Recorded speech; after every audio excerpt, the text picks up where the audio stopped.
So with that, I'll go ahead and I will get started. So today's session is about digital tools for making sense of dollars. So at FAME, we do a lot with financial literacy, and we think it is a huge component, regardless of the pathway that students end up taking. So as was mentioned, I'd love to have you ask questions in the chat. I will stop periodically. So let's go ahead and get started. So here's the outline for today. I'm going to be perfectly honest. I've got a ton of content, and I'm considering this PowerPoint to be something that you will have as a resource after today. I'm thinking of this as a buffet. I've got so much content, there's no way you are going to be able to, at least I couldn't take everything in. But what I'm hoping is that as I go through today, there are going to be some things that you zero in on, that you're very interested in. And then just like at a buffet, you might choose to eat that food or really go back for seconds. You can do that with this presentation. You can dive into any of these areas of content or any of the resources that I'm going to share.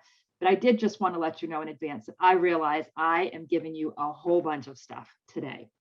So the way I've structured this is that we have our 8 areas that we think are super important. And then we're going to talk about just a few of the key concepts within each of those areas. And then I'm going to share some digital resources and tools to help you get more familiar with those concepts, or to actually be able to teach them in your classrooms or wherever you would like to. So the first concept is savings. So we tend to focus on, a few of the concepts that I think everyone pretty much agrees on. And then in some cases, you might find that we focus on something that's a little bit different than maybe some of the professionals focus on based on our experience.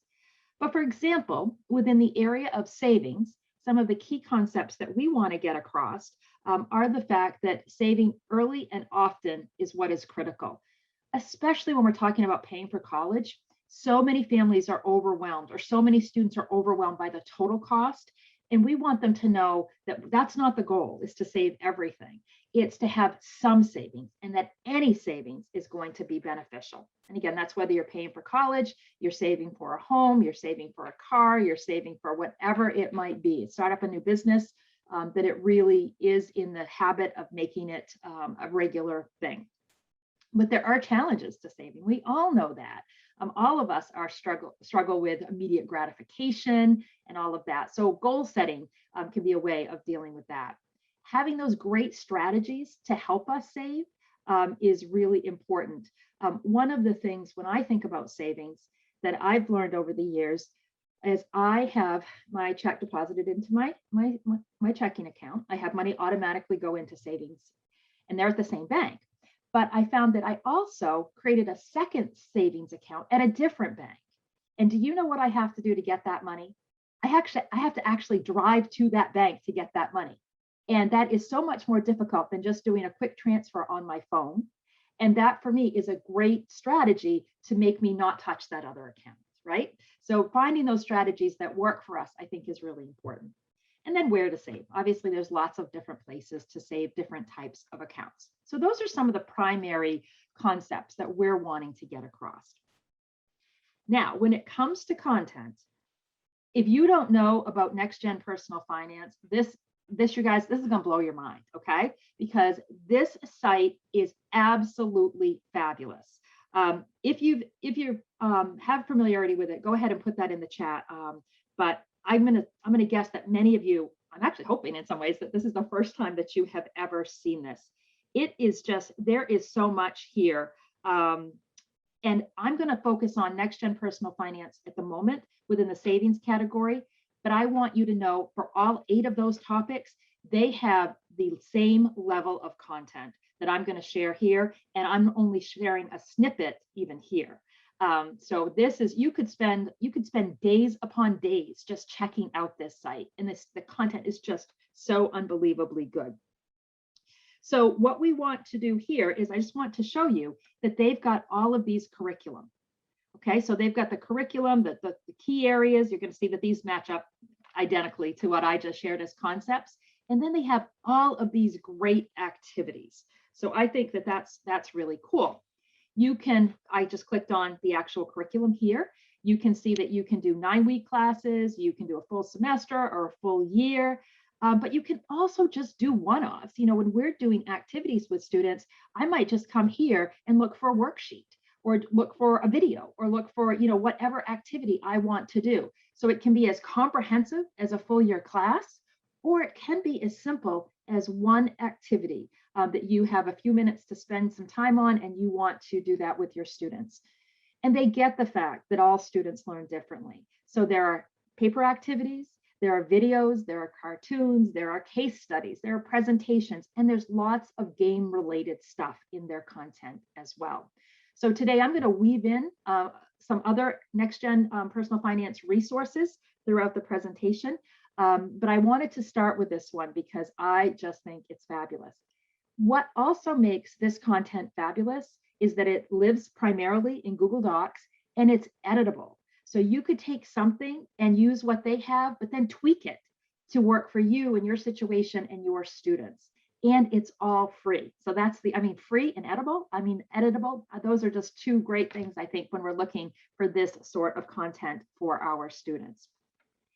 Now, I did want to share before we finish up with the savings section, one of my favorite tools when it comes to savings.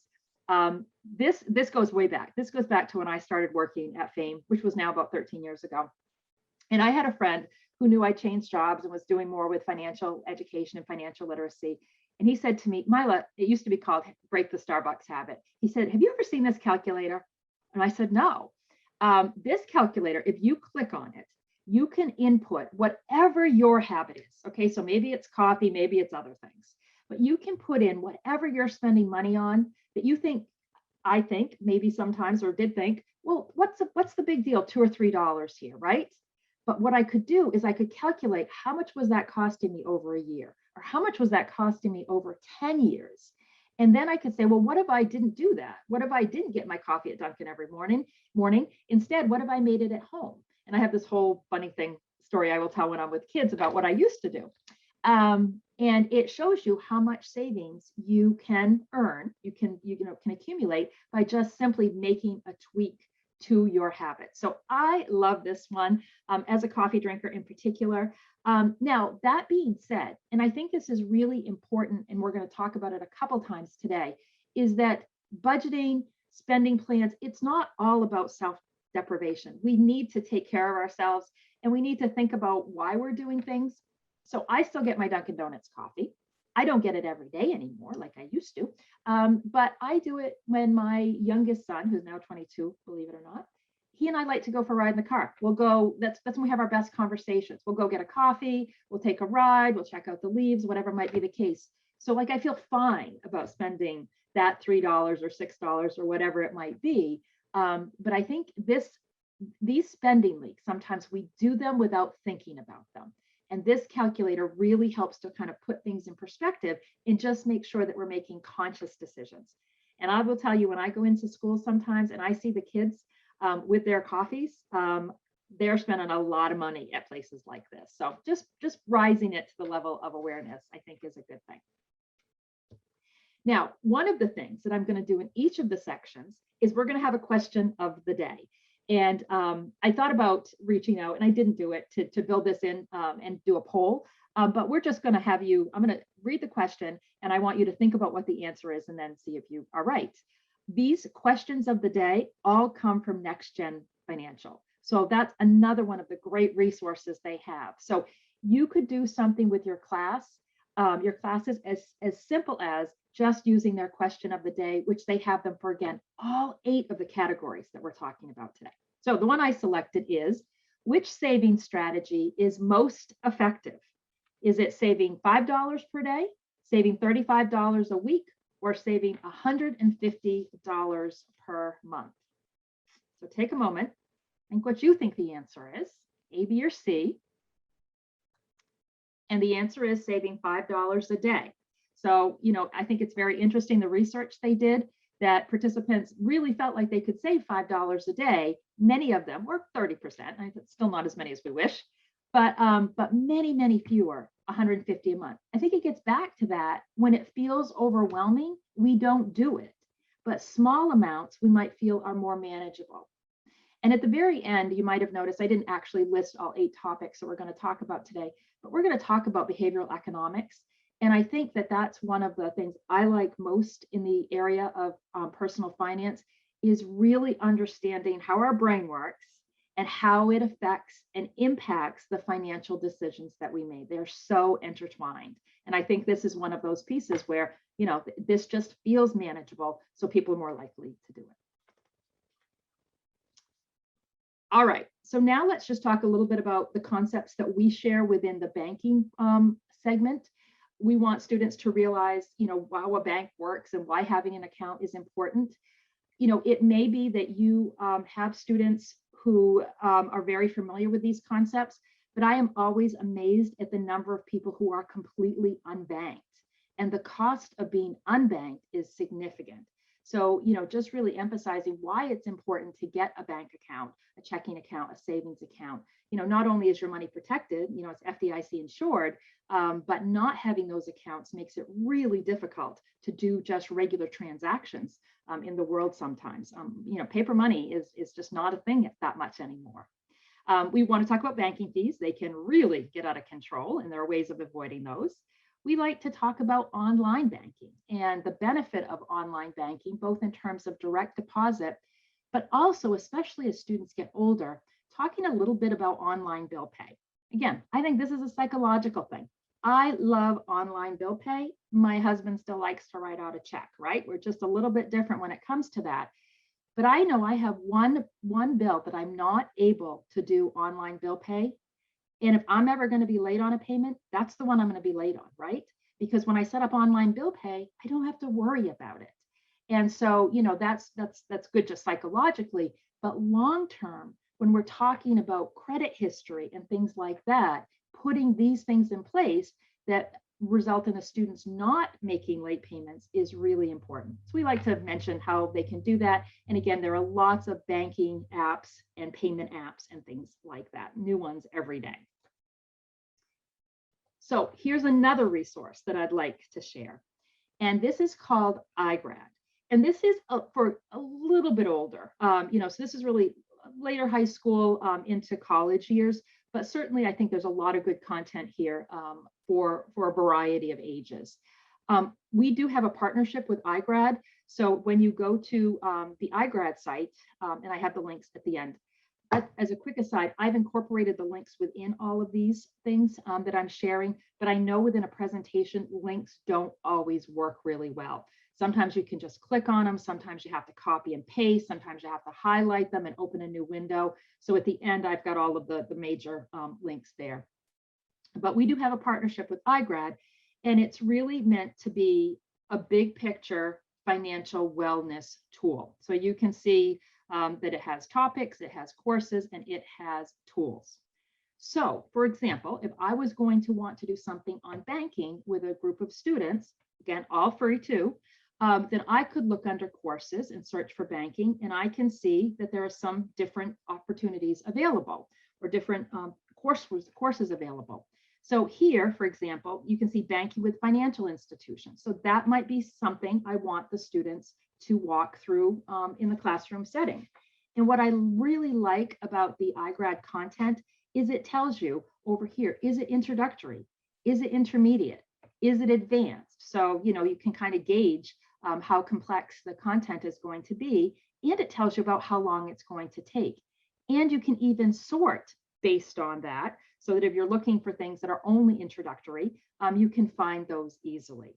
So there is so much in this site as well.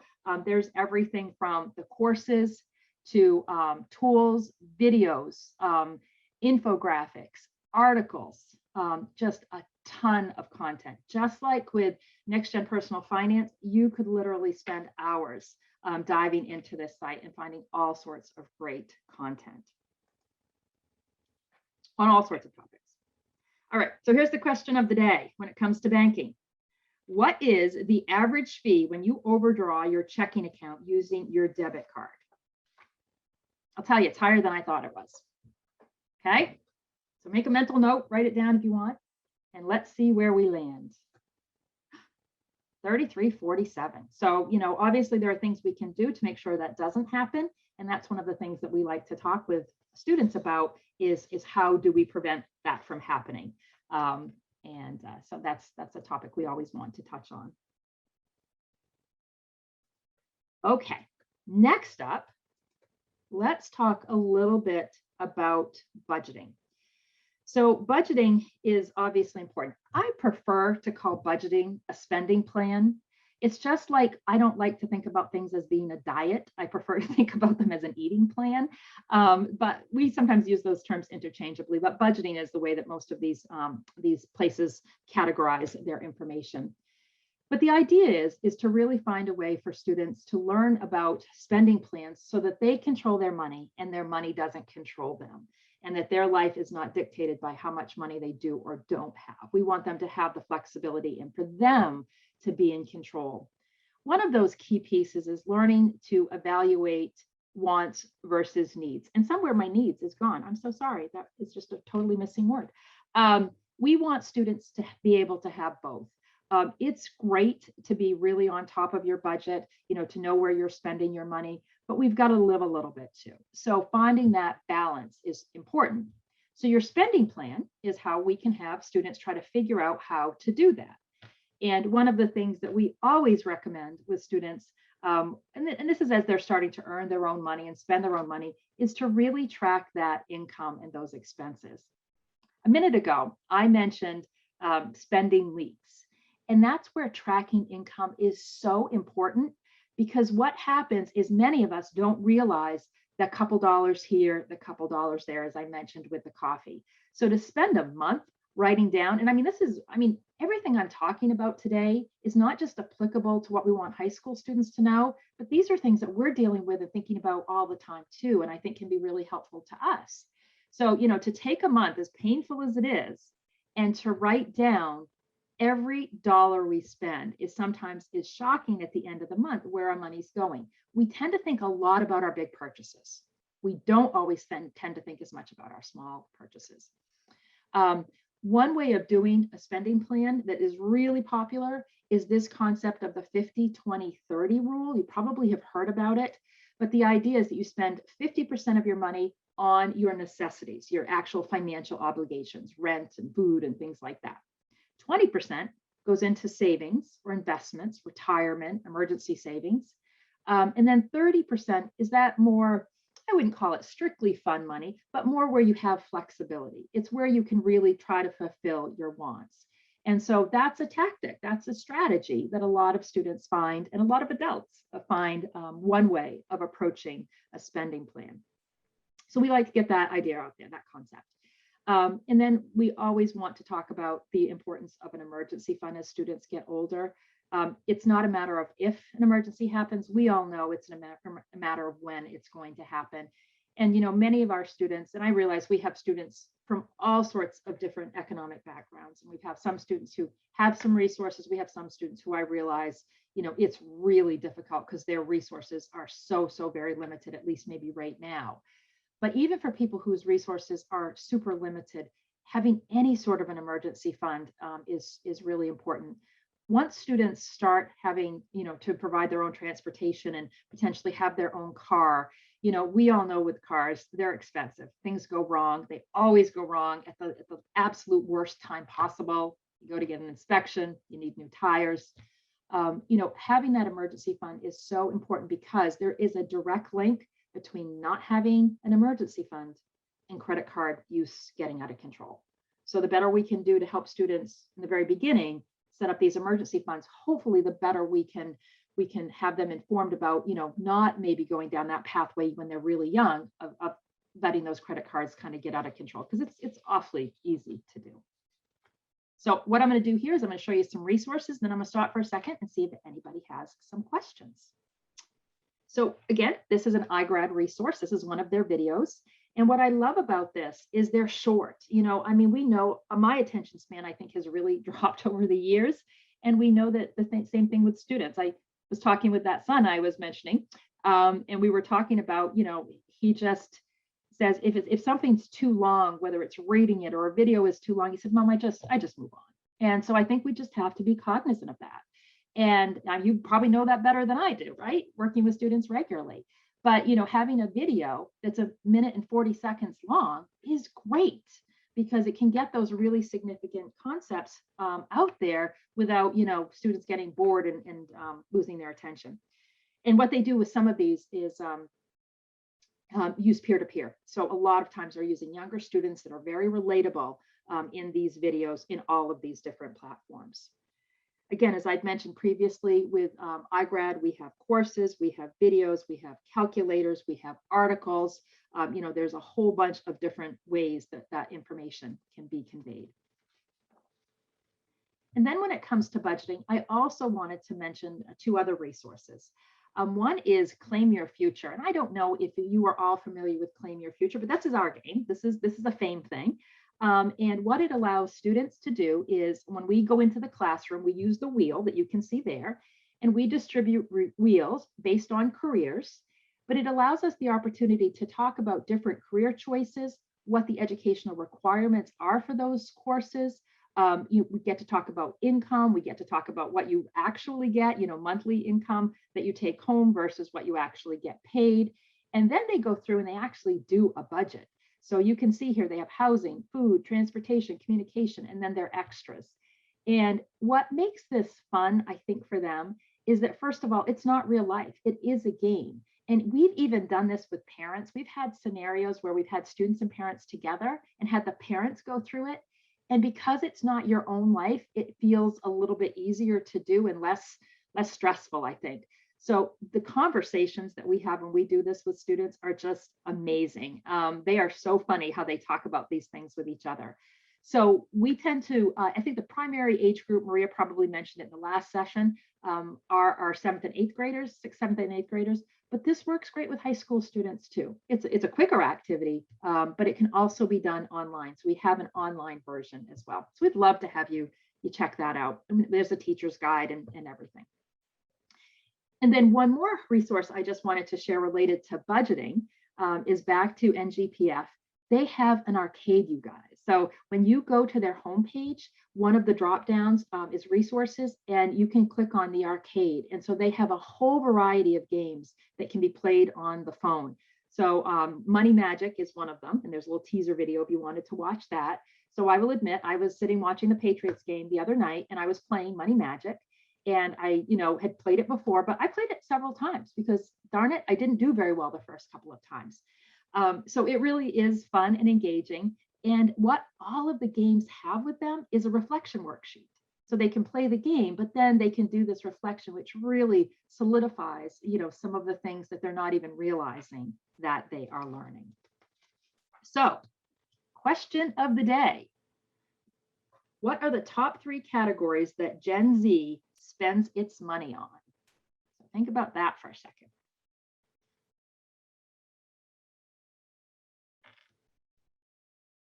Well, there you go. Clothes and shoes, books and music, physical copies. I know my oldest son absolutely loves to buy vinyl records, so I'm not surprised to see that. Apps, and then you can see all of the rest. So I thought that was interesting. It was definitely different than I thought it was going to be. So, and again, these are national numbers, so it might be very different for students here in Maine. But I thought this was interesting. All right, before we start talking about credit, are there any questions that people would want to ask? I'm just looking here in the chat. Yeah, Lisa had a great question. I can read it for you unless you see it there. Yeah, I see it here. So is there a difference for college students between an emergency fund and a savings account in terms of framing, intention, use, and where it exists? Yes, I think there absolutely is. I think of that emergency fund. So, when I mentioned at the very beginning about the fact that I have a separate account that I can't access easily, like I think of that as my emergency account. That's the account that I do not tap into unless something comes up. My savings account is money I'm probably going to tap into a little bit more quickly. In my case, it's one that is on my phone. I have the ability to, have everything right there on my phone, transfer money from my savings to my checking account. So I think of, emergency being, we really don't touch it. It really is for emergencies, and we want to put things in place to make it harder to access. But then when it comes to our savings, that, you still want to be careful about it, but you're probably going to dip into that a little bit. Okay, so also, where do you favor insurance? I'm not sure I quite understand that, but I will tell you that we are going to talk about insurance. That's so let me factor. So where do you factor? Sorry. So insurance in terms of where does it go in the budget? Is that what we're talking about? I would say if we're talking about where it goes in the budget, it would go in that 50% that I would put in those expenses, our spending plan, where those are more of the mandatory or required expenses. Okay. Yeah. Let me talk about insurance, and then let me come back and see. I'm sorry that I think I'm struggling a little bit to understand exactly the question. So let me just move on, and but we'll come back to it, okay? Because I am going to touch on insurance because I think it's incredibly important. So credit is obviously important. Different types of credit that exist. The difference between credit cards and debit cards, I think, sometimes I have to step back and just say to myself, these things are not obvious to people. So it's interesting to see it kind of at what point do students understand the difference between a credit card and a debit card. I love this. I literally was in a classroom one time and someone said to me, who's FICO? Who is FICO? Well, we know what FICO is, FICO scores, but talking about that and the importance of FICO scores is really important as well. And what impacts credit scores? I think that's one of those things that people don't always realize. I didn't for years. I always thought my credit score was just impacted by the fact that I made or tried to always make my payments on time. But in reality, there's a lot more to a credit score. And so knowing those other factors are incredibly important. The thing about credit is that I get this, I'm going to do a couple of topics coming up that are not fun and sexy at all. But they're so important because right now, when we've got students that are in high school, for example, they've got a nice clean slate and we just want them to keep it that way. And so understanding these basic concepts can really go a long way towards doing that. And I have found with high school students, they are more interested in this than I would have thought they would be. So it's very encouraging. The resource I love for credit card related information, or excuse me, credit related information, they have credit card stuff too, is NerdWallet. So NerdWallet has a whole bunch of stuff, but what I've done here is under NerdWallet, if you go to guides and tips, and you can see for all of these topics, they've got all of this content. So I'm under credit score and debt solutions, and they have things like, what is a good credit score? How do you build credit fast? What affects your credit score? Protecting your identity, paying off debt, consolidating debt, and more information like that. And they have all of these great infographics. So I think infographics are just a fabulous way of communicating complicated or sometimes information that we don't necessarily want to talk about a lot, making it colorful, right? So I find that, again, I was one of these people that I didn't realize what went into a credit score. So if you look at this infographic, it kind of gives you a little bit more detail. So one of the things you can do on NerdWallet is you can look up your credit score for free, and it will show you what's impacting your credit score. So I did this with my kids, and my kids are young, and they're fine on their payment history. But what they don't have is length of credit history. So their credit scores at the moment aren't super high, even though they haven't done anything wrong. It's just that they haven't had a lot of credit available to them, and their length of credit is pretty short. So knowing that and going to this site and seeing, exactly for an individual credit score, what is impacting it, what's bringing it up and what's bringing it down, I think is really important because it is about so much more than just making your payments on time. Like that 30% being about, how much of your credit are you using has a huge impact on credit scores. And of course, the other thing about credit scores is we want to talk about what they're used for. There was a time when credit scores were really just maybe if we wanted to borrow money, but now they are being used for everything from insurance rates to whether or not you can get an apartment, to some employers are even asking about this sort of information. So it's really being asked about in many more places than it used to be. Now, you don't necessarily have to share your credit score when you go to rent a place. But if you don't and someone else is willing to, guess what probably is going to happen? So this is going to be something that's going to start impacting students very quickly as they get into their late teen years. And again, start with a nice clean slate. So let's just try to keep it nice and clean. So your question of the day here. So my son told me this one wasn't on target. He said, because it's more, you're going to spend more than $750, but $750 for a PlayStation 5 bundle. If you make the minimum payments, how long is it going to take you to pay off your credit card bill? Okay, think about it. This shocked me. I knew I should have known. 5 years and 9 months, you guys. Isn't that crazy? That is just absolutely insane. But we know it happens. And so, you know, that's why we really have to understand how credit works, interest rates, all of those things, and how that money can really add up over time. So another topic. And again, I know I'm giving you a ton, and all of this is not like stuff, there's not a test on this today. It's really meant to be a resource so that after today, if you want to come back in and focus on these things, you know, maybe it's just taxes you want to focus on. So I've just tried to give you a little taste of a whole bunch of different things. So I hope that that concept is working for everyone okay. So what we want students to know, some of the primary things when it comes to taxes, is simply how to read their paycheck or their pay stub, even if it's electronic. I think I remember the first time I got paid years ago and being so disappointed at what my take-home pay was versus what I thought I was going to get paid. And that concept is something that every time I talk with students who are getting their first job, they're taken aback by. And of course, we know it gets even harder as we have more and more taken out as we have more responsibilities. There's paperwork that needs to be filled out when students, you know, have that first job. Do they know what the difference is between a W-2 and a W-4? Do we know what the difference is between a W-2 and a W-4? The tax forms are not easy because they have all these crazy numbers that mean nothing, right?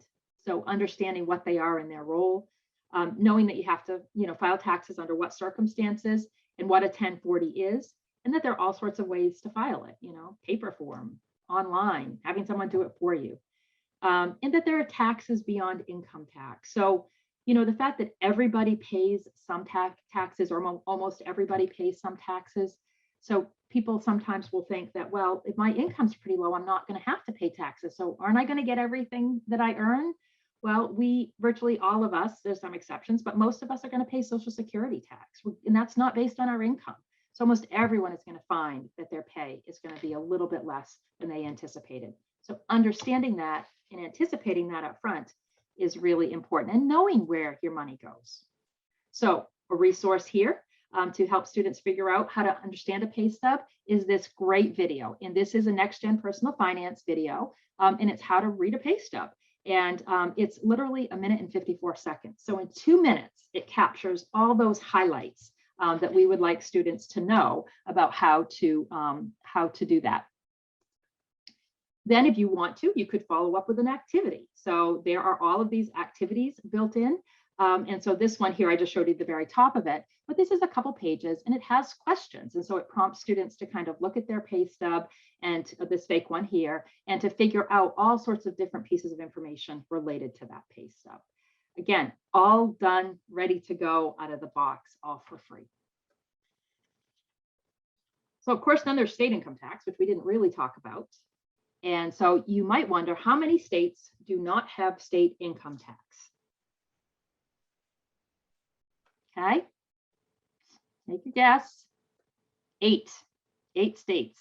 So my husband was saying, you know, if we get closer to retirement, we might want to look at these 8 states. But I said, I feel differently. I feel like it's okay. I'm willing to pay state income tax for good services and stuff. But yeah, I thought that was an interesting one as well. Now to move on to another fascinating topic, the topic of insurance. And I think, you know, thinking about insurance as risk management is really important. No one likes paying insurance, you know, because if everything's going really well, you feel like you're not getting the bang for your buck, right? If you're paying for your car insurance and you're not in an accident, if you're paying for your health insurance and you're not sick, it might seem like it's a waste of money. But I think many of us, you know, as adults have realized that thank goodness we had that insurance, because when something does go wrong, you're really, really glad that you do. So that concept of, that it is risk management, and we need to figure out how to manage our risk. And sometimes it's just required. Here in Maine, you have to have car insurance. So there is that as well.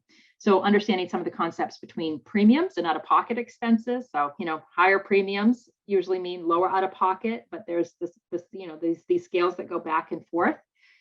Many students early on, the first type of insurance they're going to be exposed to is their auto insurance, and understanding what factors impact the cost. We all know that, and as I say, this is the mother of two young men. Boy, when we added the boys to our insurance, we certainly saw that in those early years. Young men tend to pay higher rates for auto insurance than young women do. As they get older, those rates drop. So knowing that is a good, helpful thing.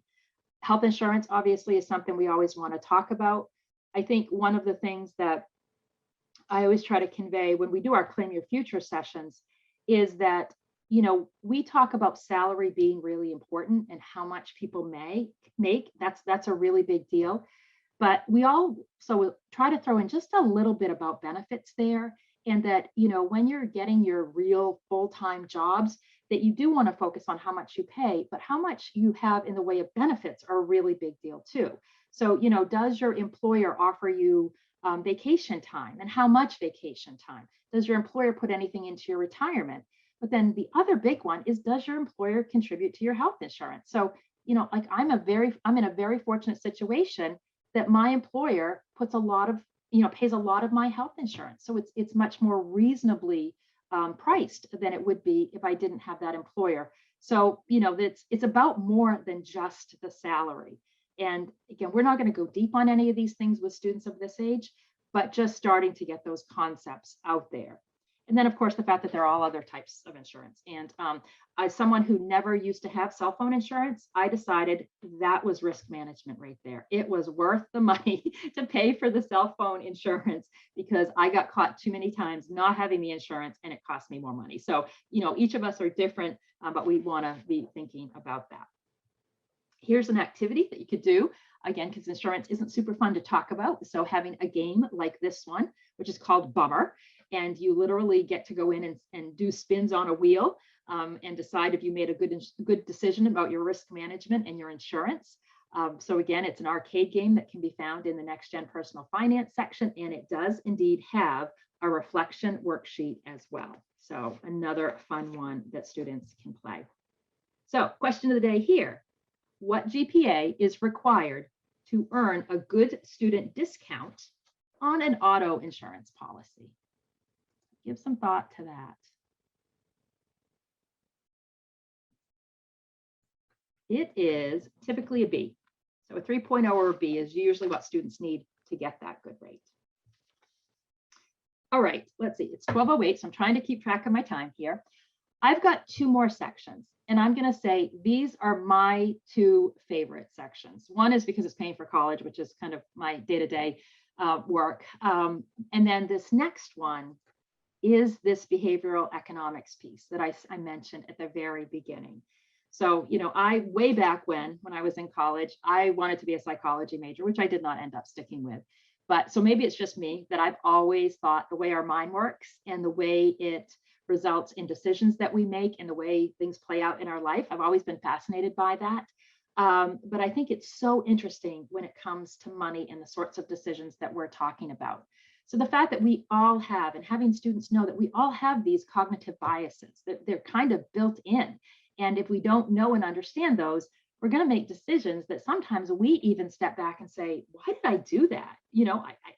That wasn't maybe what I meant to do or wanted to do. Well, there's a reason why that happens, and understanding that and understanding ourselves is really important. Loss aversion, the effects of losses are felt more intensely than gains. This one is fascinating to me, the role of social media. People who are marketers, and I think I remember way back when in psychology class, all those years ago, having a discussion, and social media didn't even exist then, but having this discussion about marketers in general, whether it's cereal companies, whether it's McDonald's, whoever it is, and there's a ton of them out there on social media, obviously, they know about these cognitive biases. They know how to get us to do things. And it's something as simple as, I was watching something this morning, and it's something as simple of, Have you ever gone on Amazon and it tells you there's only 2 left of something, right? Is there a countdown clock to how long you have before you purchase something? In addition to all the subtle messages, the subliminal messages that we don't even see. So I think this is just a fascinating area of content that I think a lot of students would be really interested in and help them understand themselves better. And one of the primary pieces is this fear of missing out. And that's kind of what that countdown clock does, or that's what there's only 3 left or whatever. You know, we don't want to miss out, right? So we sometimes will just, you know, without even thinking, we'll go purchase something because we don't want it to be gone. And for us to have been on the short end of that stick, but we maybe didn't think it out as well as we would have had that not been the circumstance. There's also this herd mentality. You know, everyone has it. I don't want to be the one person who doesn't have that thing, whatever that thing is. So this resource here, again, is a next-gen personal finance resource.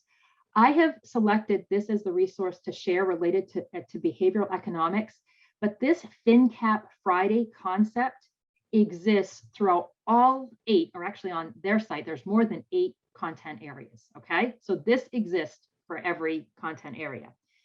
What they do is before every Friday, I think they do it on Thursdays, they can send out this content to you via email, let you know it's available, okay?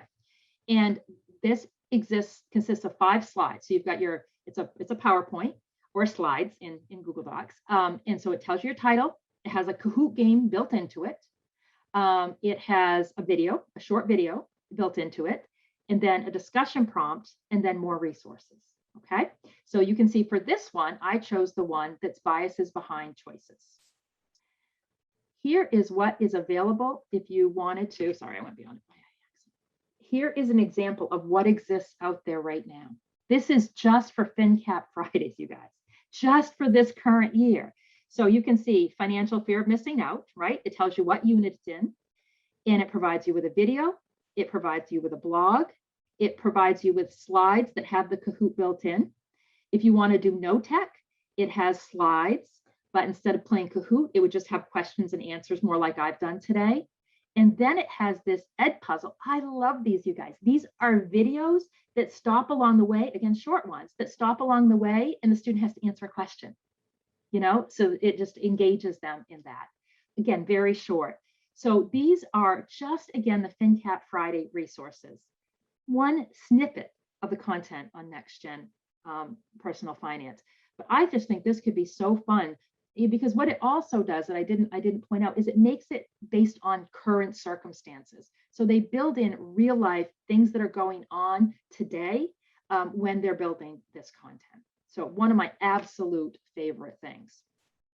Another one of my favorite things, I feel like I'm Oprah today, is this money personality on iGrad.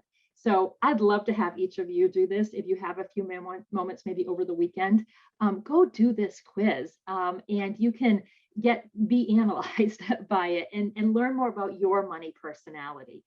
So it's out there, it's free, it's something that you can do and your students can do. But again, it gets to that, you know, what is really motivating us, what is impacting our decisions, and how can we kind of take control of that and be aware of those things. So question of the day before our last section. And I'm going to push through our last section and then we'll come back and do questions, okay? So question of the day, what % of people make purchases due to FOMO, or fear of missing out? Have any of you ever done that? Probably, because 60% of people make a purchase because of FOMO, and they usually do it within 24 hours. You know, so it's not that they stop and they think about it. It's like that immediate, you know, and it's even the littlest things. When my son, Noah, my youngest son, was little, you know, we used to go to Target most weekends, right? And I just pick up my stuff there. Although I will say Target now has delivery to your car, which is the best thing ever. Keeps me from spending money, to be honest with you, because I would go in and I would find stuff I would need that I didn't know I needed. Anyway, he would find things that he'd be like, oh, mom, can I get this? Can I get this? And our rule of thumb was, you can't buy anything the day you want it. We're going to come back to Target next week, Noah. If you want to take some of your money, and maybe I'll go in with you, you really want that thing, we can talk about it next week. Do you know how often, and this is the same with me, he actually wanted or even remembered that thing next week? Very rarely. So this fear of missing out and understanding it and how to stop that and make, more contemplative decisions about how we're spending our money is a really big thing that I think focusing on is positive. All right, last section. This one's slightly different with some different resources. This is much more just kind of how we're doing things, although Next Gen Personal Finance and iGrad also have sections all on this as well. But when we're working with students and we're thinking about paying for higher ed, here are some of the biggest concepts I want families to understand. I want to be sure that they think about school from an affordability perspective. I want to be sure that they know that sometimes the more expensive schools are actually more affordable, and that what we need to look at is not sticker price, but instead net price. That's really the key piece. Applying for financial aid, going through the process, seeing what you're offered, and then getting that apples to apples net price comparison is absolutely critical. And I want students to do it before they ever commit to a school. And sometimes that doesn't happen, but that's what we hope for. Again, we want all students to fill out the FAFSA, to apply for financial aid. We want to be sure that students understand the difference between grants and scholarships and work study and loans. The work study piece, I love work study. I'm a huge fan of work study. Maybe some of you had work study when you were in school. But, one of the biggest misconceptions and one of the challenges we see families run into is that in the summer, they get their bill, the student gets their bill, and they had a $3,000 work study award, and they counted on that money. And they don't realize that they're not going to get the work study money until they get to campus and they start earning their money. So it's great for, laundry money, for transportation money, maybe books the next semester. But, these are things that catch families off guard. So we can talk about them earlier. That can be helpful. And then return on investment. I've worked in financial aid since 1992. So I'm putting myself out there, let you know how old I am. And that wasn't my first job. But at the time, I never thought about this return on investment concept. I knew working at Orono that our engineering majors were probably going to have an easier time paying back their loans, but I didn't think of it much beyond that, right? And it was less expensive, first of all. But I think this is something that we just cannot ignore anymore, and we need to be talking about it, even though I wish it was very different.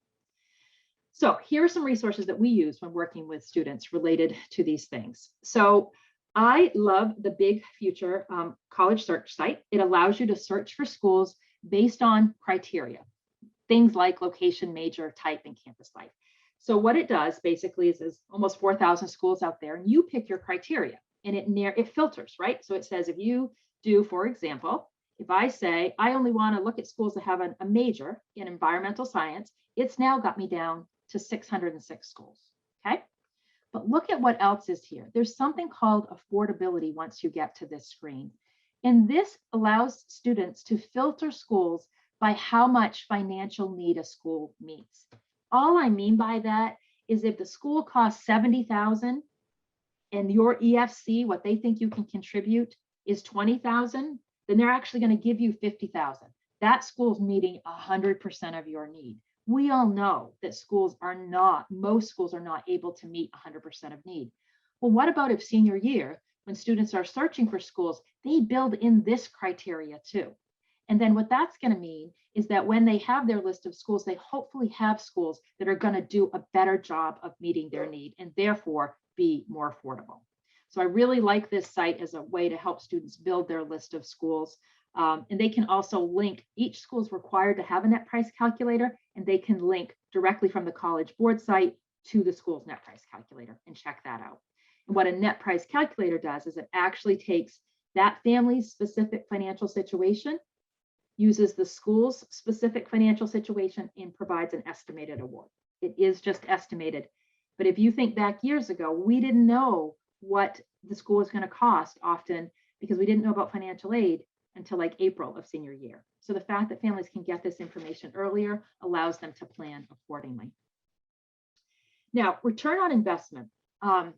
This one is not just a one site location. This is pulling together two sites. But as much as I don't want students picking their careers based on how much they're going to make. That in the perfect world is just not where we want to be. But if students are going to be going on to higher ed and they're going to be spending a lot of money in some cases, we've got to help them connect the dots between what they're spending to go to school, what they're borrowing to go to school, and how much they're going to earn on the other side. And if we can do this before they ever borrow a penny, I think that's a really good thing, because too often, we see the students after they've graduated who say to us, why didn't anyone ever tell me? Why didn't we ever talk about this? And this is one of the things parents have such a difficult time talking about. Research shows they'd rather talk about the birds and the bees than they would about these sorts of topics and what's affordable for a family. So here is just a quick slide from a place called Career One Stop. Love this site. It's got tons of information about all sorts of things, including salaries. So I simply put in what happens if I'm a nurse practitioner in Maine. And it shows me, low, medium, high, what my salary is going to be. Okay. Then I can jump over to FAME's student loan and salary calculator. And what this does is it allows me to put in my salary, right? What I think I'm going to make. And it tells me right away that I shouldn't borrow any more than $46,000. Do you think most nurse practitioners are able to keep their borrowing down to that amount? Not usually. And when I had put this together originally, I had just been working with a student who had borrowed $150,000 to become a nurse practitioner. And in order to comfortably repay that, she would really need to be making, or he would need to be making, more like $238,000. So if we have these numbers, which are just estimates, but if we can get closer to in the ballpark, that's going to be a good thing. So maybe that changes the school selection piece, or maybe that means that a student goes to a lower cost school for 2 years and then transfers for their last 2 years of undergrad. Or maybe that means a student, as much as we know the on-campus experience is part of the college experience for many kids, maybe they live at home, or maybe they have that extra roommate. But just to be able to have that conversation so that they hopefully keep their debts a little bit lower.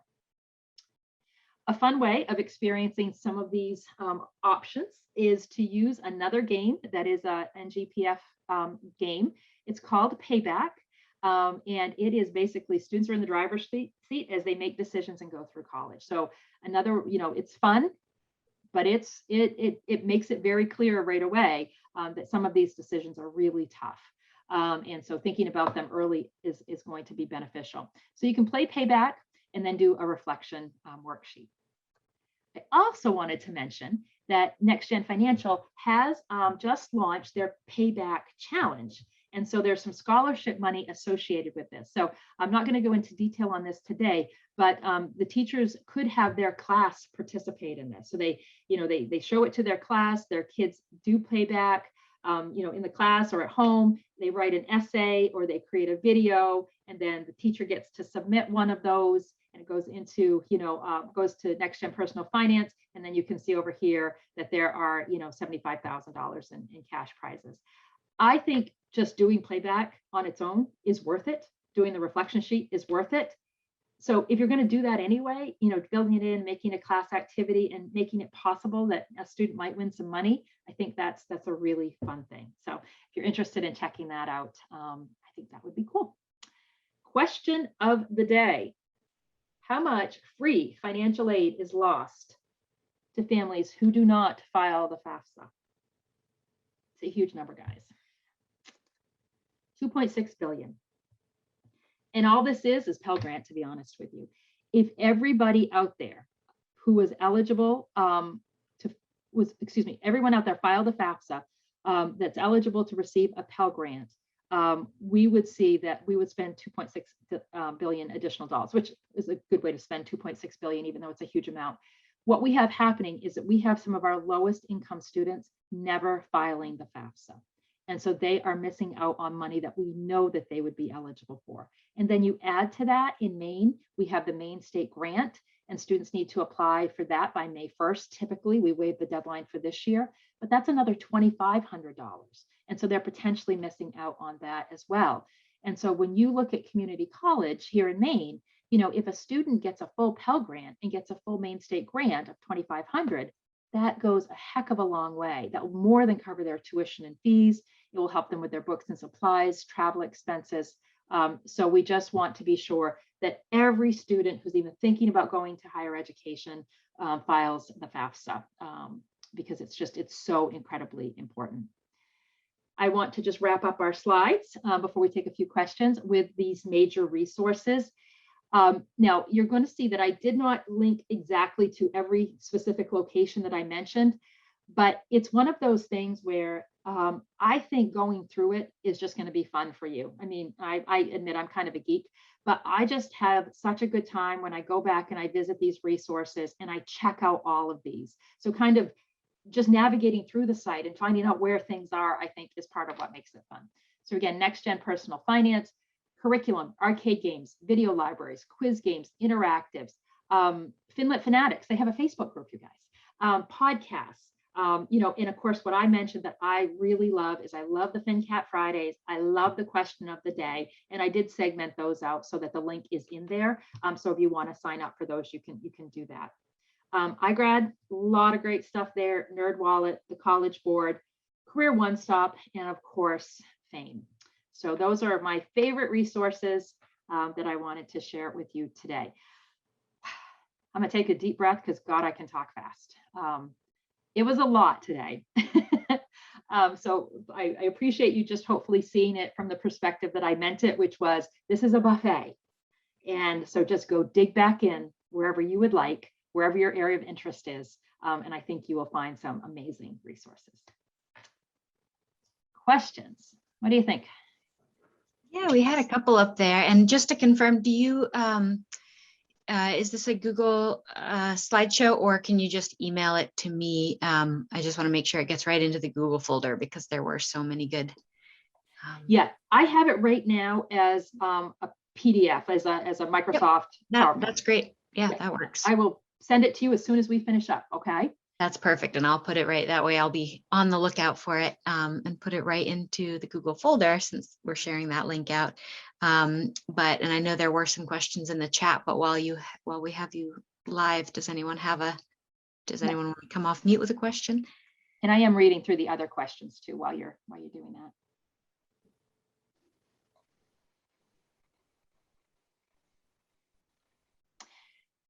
I think I see a question, and that person, thank you so much for giving me a little bit more detail, Anne, about what you were looking for.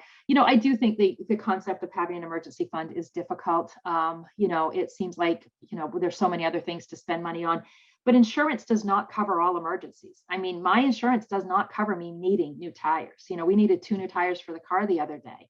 And so, unless I have savings or an emergency fund, I'm going to have to find another way to pay for those, and because my insurance is not going to. So I think, it's getting in the weeds a little bit for them, and that's not super exciting. But just these concepts that these are not things that are always going to be. Insurance is not going to always cover all of the things that come up as emergencies.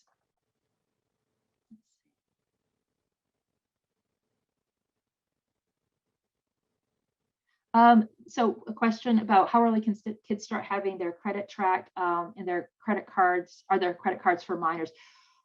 The NerdWallet page is a great resource for some of this information. What I would say is that one of the things that we did with my son, my oldest son, is he was on my husband's credit card. So it was like a secured credit card. That's actually something different. So you can either have them on your credit card, or you can have a secured card where the money is actually already there, but they get to use it as if they're using a credit card, and that balance comes down as they spend it. So yes, there are options for minors to kind of start their credit history going.